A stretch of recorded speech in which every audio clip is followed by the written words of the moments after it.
Hello friends, मेरा नाम है आराम अंसारी और आप देख रहे हैं आपका अपने यूट्यूब चैनल एग्ज़ाम सिटी। दोस्तों, हमारी 69 नंबर की आज क्लास हो रही है जीके की। ओके, एक्सपेक्टेड क्वेश्चन करवा रहे हैं यूपीएसआई और किसकी, एसएससी जीडी की। एसएससी जीडी का जो भी पेपर अब हार्ड हो रहा है थोड़ा थोड़ा, तो उससे डरने की ज़रूरत नहीं है आपको, क्योंकि उसका क्या होगा, नॉर्मलाइजेशन होगा तो सब बराबर हो जाएंगे। तो दोस्तों, इस चीज़ से डरेंगे नहीं और अच्छे से मेहनत करेंगे। और जिस किसी ने भी 68 नंबर की क्लास नहीं देखी है वो क्या करेंगे, डिस्क्रिप्शन में लिंक दिया हुआ है, उस क्लास को भी जाकर देख लेंगे। और जो दोस्त हमारे नए हैं, चैनल को सब्सक्राइब कर लेंगे। एग्जाम सिटी आपका अपना यूट्यूब चैनल है, इसको सब्सक्राइब कर लें। चलिए, अब क्या कह रहा है ये पहला क्वेश्चन है ये, पक्षियों का महाद्वीप, पक्षियों का महाद्वीप उपनाम से जाना जाता है। कौन सा जाना जाता है? दक्षिणी अमेरिका। कौन सा महाद्वीप? दक्षिणी अमेरिका। ओके, दक्षिणी अमेरिका। 35 से 40 क्वेश्चन अच्छे करवा दूंगा दोस्तों, 35 से 40। क्या कह रहा है अगला? शंकुधारी वन कहाँ पाए जाते हैं? बताइए भाई, शंकुधारी कहाँ पाए जाते हैं? शीत शीतोष्ण क्षेत्र में। ओके, चलिए अगला कह रहा है विश्व का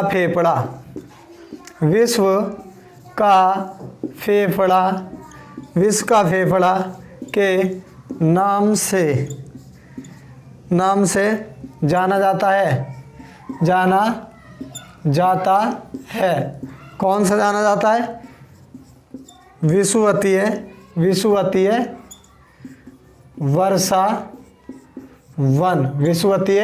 वर्षा वन। दिख रहा है इधर तक आपको? विषुवतीय वर्षा वन। हाँ, ठीक है। चलिए अगला क्या कह रहा है? अगला कह रहा है विषुवतीय वर्षा वन का सबसे बड़ा प्रदेश किस महाद्वीप में है? लिखेंगे, क्या है? विषुवतीय वर्षा वनों का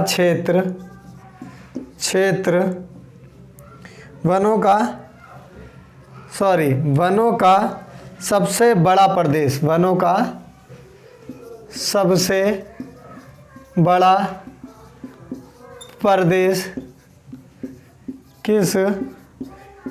किस महाद्वीप में है? आंसर क्या होगा? आंसर है दक्षिणी अमेरिका में। दक्षिणी अमेरिका। क्या कह रहा है क्वेश्चन? विषुवतीय वर्षा वनों का सबसे बड़ा प्रदेश किस महाद्वीप में है? दक्षिणी अमेरिका में है। ओके, अगला कह रहा है किस वन को जंतुओं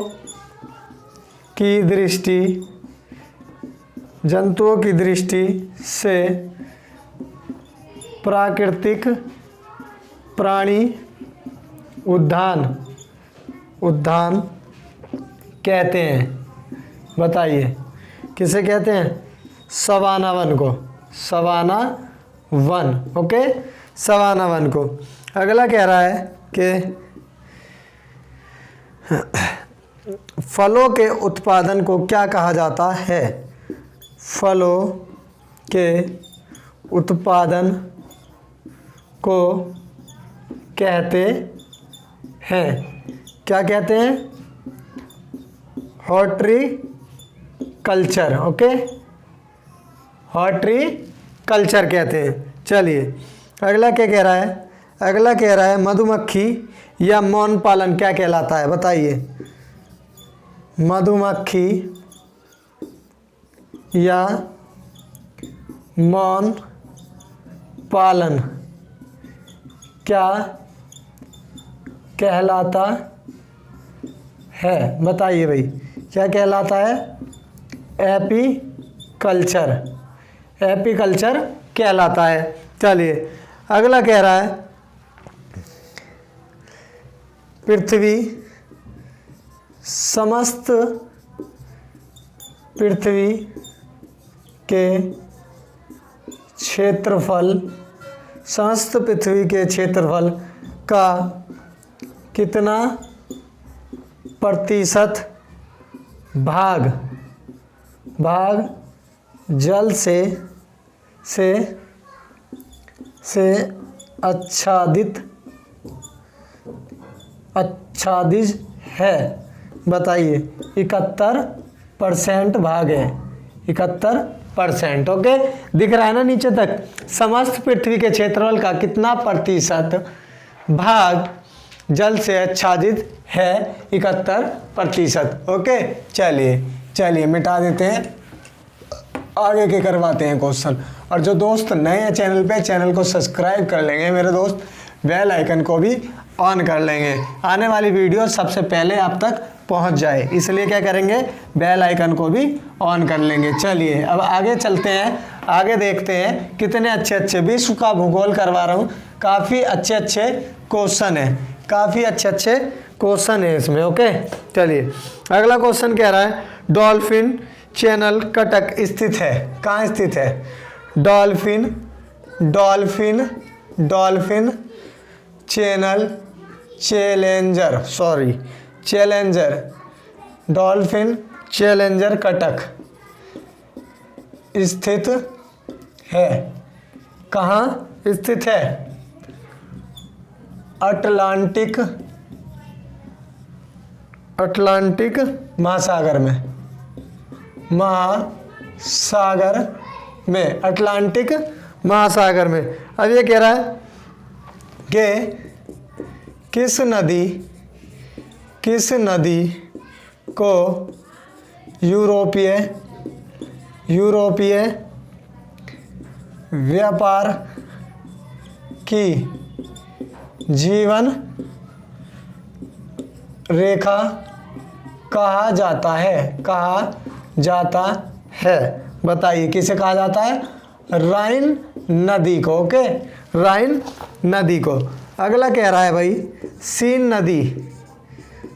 नदी कहाँ बहती है? सीन नदी कहाँ बहती है? फ्रांस में। ओके, सीन नदी कहाँ बहती है? फ्रांस में। अगला कह रहा है ये मर्रे डार्लिंग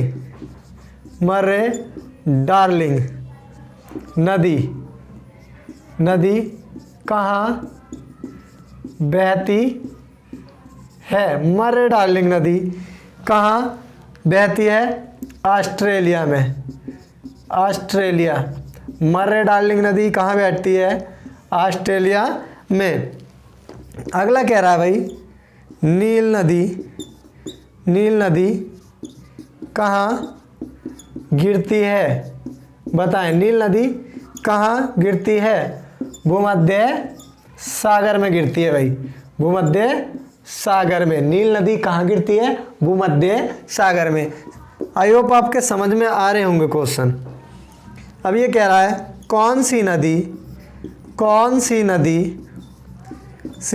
नदी भूमध्य रेखा को 2 बार काटती है? कौन सी नदी भूमध्य रेखा को 2 बार काटती है? कांगो नदी है भाई, कांगो नदी। ओके, कांगो नदी। अगला क्वेश्चन आ जाएगा किस सभ्यता को नील नदी का वरदान कहा जाता है? किस सभ्यता को नील नदी का वरदान कहा जाता है? बताइए किसे कहा जाता है? मिस्र की सभ्यता को, मिस्र की सभ्यता को। ओके, मिस्र की सभ्यता को।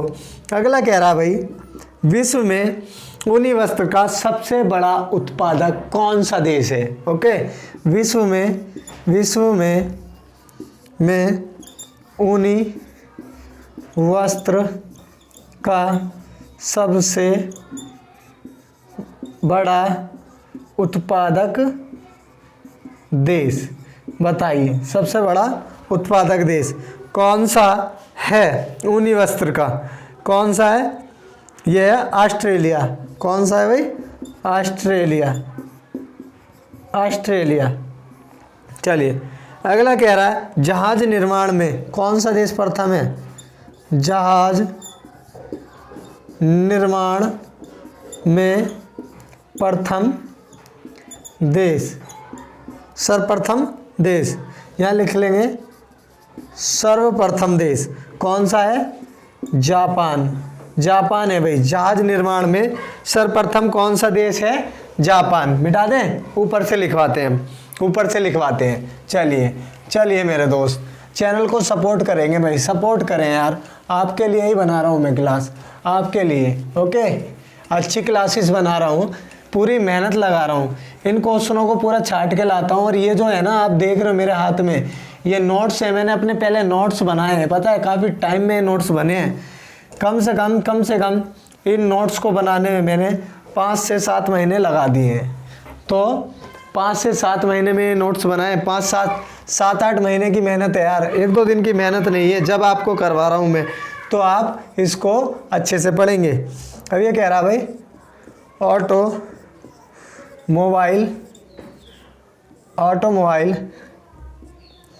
ऑटोमोबाइल उद्योग की दृष्टि से सर्वप्रथम देश बताइए। सर्वप्रथम देश कौन सा है? संयुक्त राज्य अमेरिका। संयुक्त राज्य अमेरिका। ओके, संयुक्त राज्य अमेरिका। चलिए अगला क्या कह रहा है? अगला कह रहा है ये कि जापान का मैनचेस्टर कौन कहलाता है? जापान का मैनचेस्टर कौन सा है? ओसाका। जापान का मैनचेस्टर। ओके, जापान का मैनचेस्टर। और 35 से 40 क्वेश्चन अच्छे करवाऊंगा आपके आज, डेली करवाता हूं मैं 35 से 40 क्वेश्चन। ये मेरी मुहिम है जब तक जीडी के पेपर चलेंगे और एसआई के पेपर चलेंगे, उसके बाद में हम यूपी पुलिस का सिलेबस शुरू कर देंगे। ठीक है। विश्व में किस देश में मुसलमानों की संख्या सर्वाधिक है? बताइए किस देश में है? इंडोनेशिया में। इंडोनेशिया। ओके, इंडोनेशिया में मुसलमानों की संख्या सर्वाधिक है। अगला कह रहा है कि किसने पहली बार कहा था पृथ्वी गोल है? किसने पहली बार कहा पृथ्वी गोल है? बताइए किसने कहा था? अरिस्टोटल ने। ओके, अरिस्टोटल ने कहा था। अगला क्वेश्चन कह रहा है पृथ्वी अपने अक्ष पर घूमती है? पृथ्वी अपने अक्ष पर घूमती है। बताइए कितना कैसे घूमती है? पश्चिम से पूर्व। क्या कह रहा है? पृथ्वी अपने अक्ष पर घूमती है, पश्चिम से पूर्व घूमती है।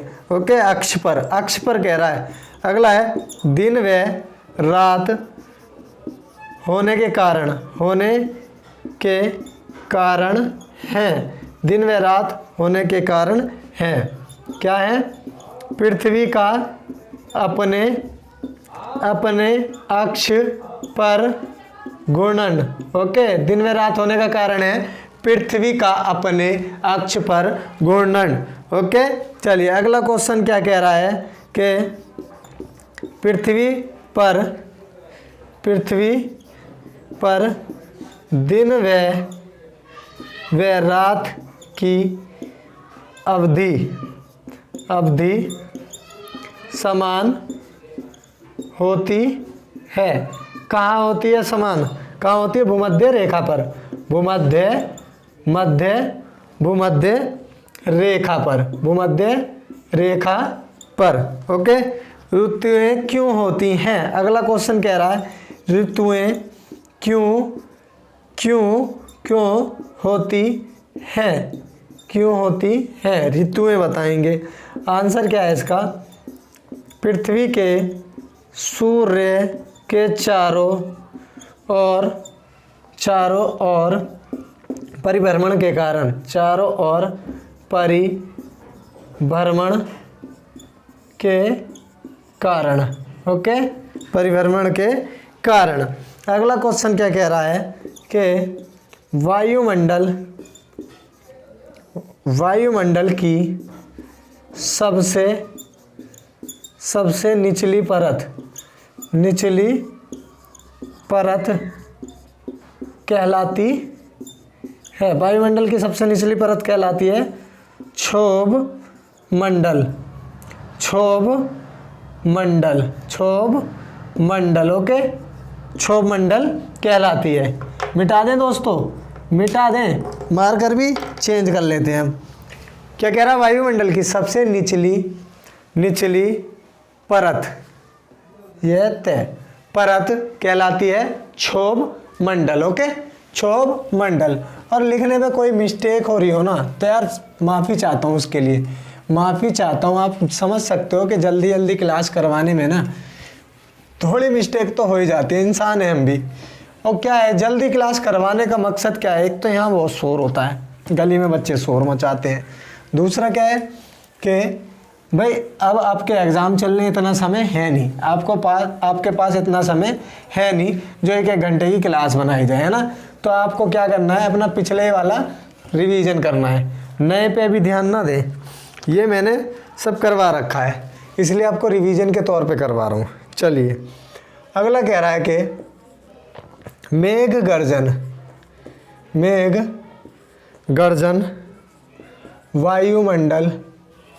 वायुमंडल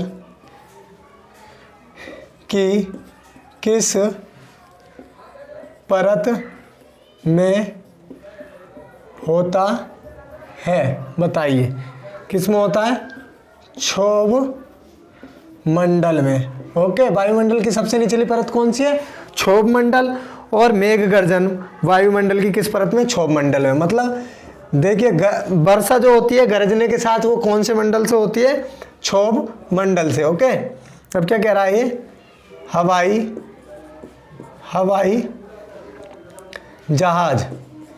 जहाज है ना, किस मंडल में उड़ते हैं? किस मंडल में उड़ते हैं? हवाई जहाज किस मंडल में उड़ते हैं? समताप मंडल में। हवाई जहाज किस मंडल में उड़ते हैं? समताप मंडल में। अगला कह रहा भाई ओजोन परत अवस्थित है। ओजोन परत अवस्थित है समताप मंडल में। समताप मंडल में है भाई ओजोन परत। अगला क्या कह रहा है कि सुपरसोनिक विमान की उड़ान सर्वाधिक सुविधाजनक वायुमंडल है। सुपरसोनिक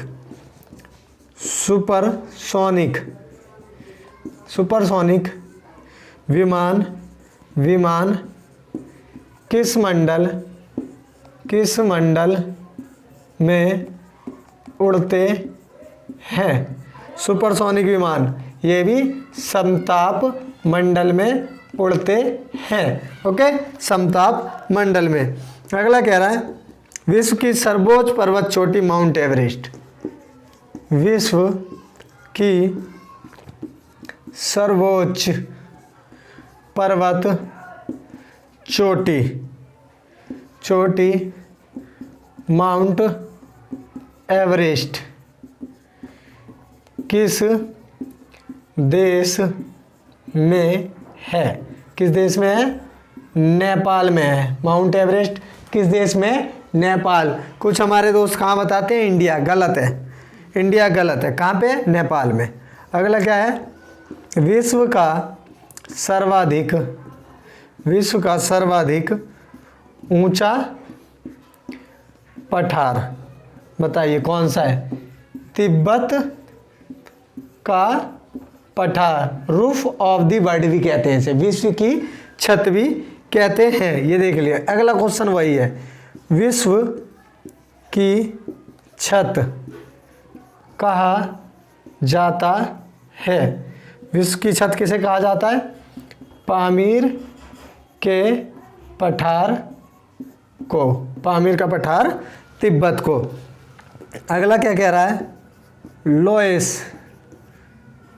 लोएस का पठार है, लोएस का पठार है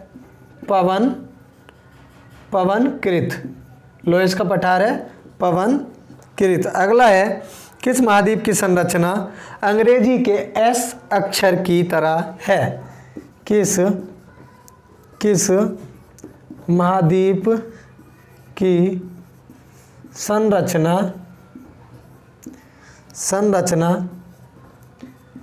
अंग्रेजी के एस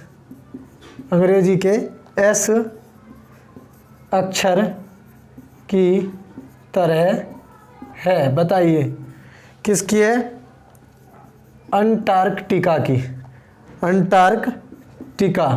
ओके, अंटार्कटिका की। चलिए मिटा दें, ऊपर से करवाते हैं। ओके, कितने क्वेश्चन रह गए? 4 क्वेश्चन रह गए मेरे दोस्तों, 4 क्वेश्चन फटाफट से करवा लेंगे, फटाफट से कर लेंगे भाई। 35 से प्लस होंगे, 40 क्वेश्चन लगभग डेली करवाता हूँ मैं आपके, अच्छे जल्दी 40 क्वेश्चनों की सीरीज डेली करवाता हूँ, इसको मिस ना करें। और चैनल को सपोर्ट करें, लाइक करें, दोस्तों के साथ भी शेयर करें। ओके दोस्तों, बिल्कुल भी कंजूसी ना करें, सब्सक्राइब करने में कंजूसी ना करें मेरे भाई, इसमें कोई खर्चा नहीं लगता है। अगला कह रहा है ये, कौन सा महाद्वीप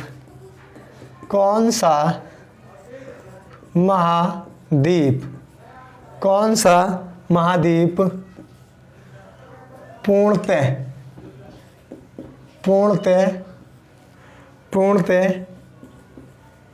हिमाच्छादित है? कौन सा है? अंटार्कटिका। ओके, चलिए अगला क्या कह रहा है? किस महाद्वीप से होकर कर्क, विषुवत एवं मकर रेखा तीनों गुजरती है? किस महाद्वीप से होकर कर्क, विषुवत व मकर